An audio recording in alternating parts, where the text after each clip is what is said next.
From defrauding an international bank, then selling them a fake airport, to then being sentenced, then released from prison just a year later of bribery, of course. This story highlights the dirty... This nigga different. Ain't nobody on his level.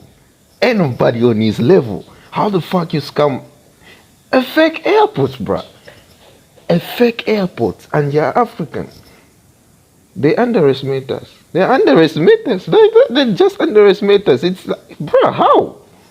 How though? How? Corruption in the country, as well as the risk of trust. This is the story of Stephen Nwodu, who was a Nigerian banker, who later turned scammer. Hustle. Good afternoon, ladies and gentlemen. If Emmanuel and the Instagram scammer Hush Puppy were standing next to each other, Hush Puppy's crime will look petty compared to Emmanuel's. It all begins in the 90s, 1995 to be exact. This was the time when the internet was still fresh and on its come up, and people weren't really on high alert for scammers. Can you explain what internet is? Emmanuel was a director of a Union Bank of Nigeria, and he loved money.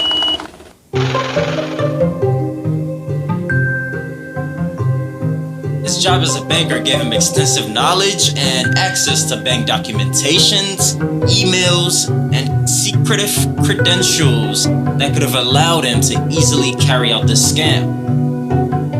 I ain't even gonna lie, it's lack of the jobs probably in Nigeria and stuff like that.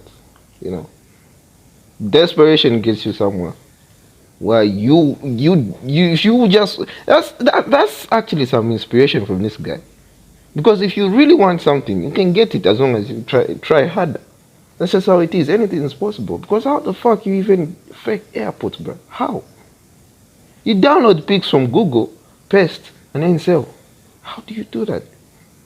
Emmanuel had from years of banking made the scam he was about to carry out even more believable. Emmanuel's plans were very simple. He would pretend and impersonate someone else, then pull off this elaborate scam on an international Brazilian bank called Banco Noroeste. Emmanuel was going to sell them an idea to invest in a Fugazi airport that's being built in Nigeria's capital, Abuja. At the time, in the Nigeria's capital of Abuja, new constructions were being built. The city was on its come up and it was bubbling. Emmanuel was going to use his banking knowledge and the credentials to then approach Nelson with a new identity. Emmanuel chose to impersonate Paul Oguma, who at the time was the governor of the Central Bank of Nigeria. Because Emmanuel was disguised as Paul, which was someone Sakaguchi trusted, it made Emmanuel even more believable. He was able to forge documents and send emails all in the name of Paul. And whatever Paul was doing at this time or wherever he was at, he had no idea this was happening. With Emmanuel posing as Paul, it allowed him to forge documents and send emails all in the name of Paul. And whatever Paul was doing at this time or wherever he was at, he had no idea this was happening. With Emmanuel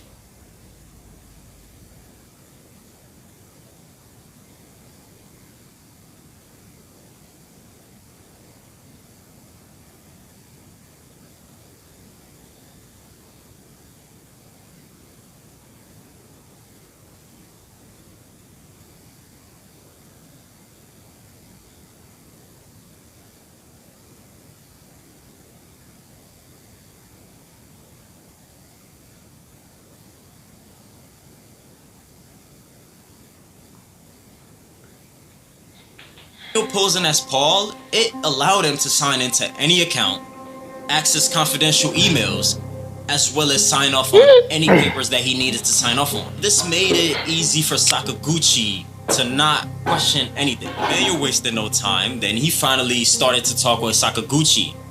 He told him that this airport would cost over $242 million, and he needed $191 million in cash, remaining $51 million in interest, all to be paid within 3 years. Despite this being a lot of money, Sakaguchi, for whatever reason, still never questioned the deal. Money was being given to Emmanuel over the course of 3 years. Emmanuel was buying everything his heart wanted, properties, lands, and cars. Then Emmanuel's scam would begin to unravel back in 1998 when a businessman by the name of Banco Santander was looking to buy Banco Noroeste.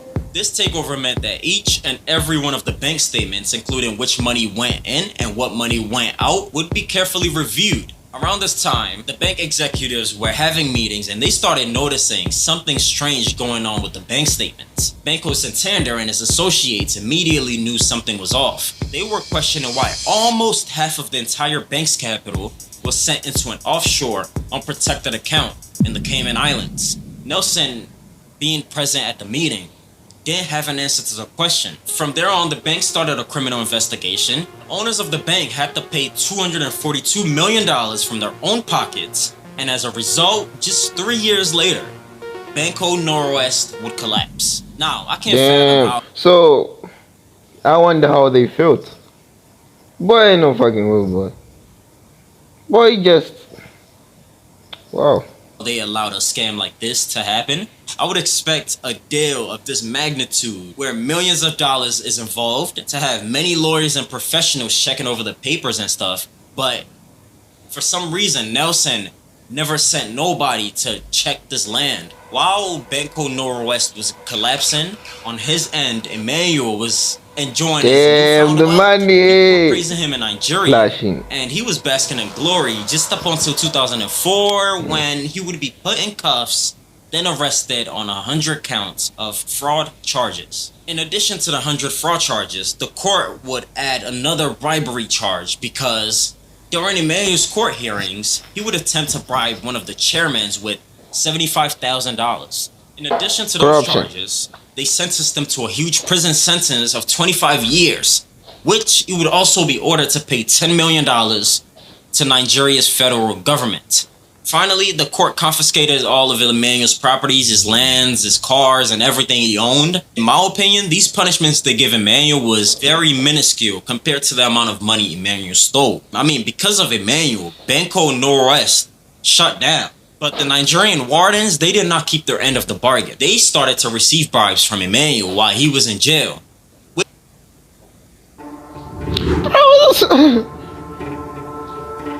Nobody wanna name this shit. Which caused them to release him just a year into his 25-year sentence.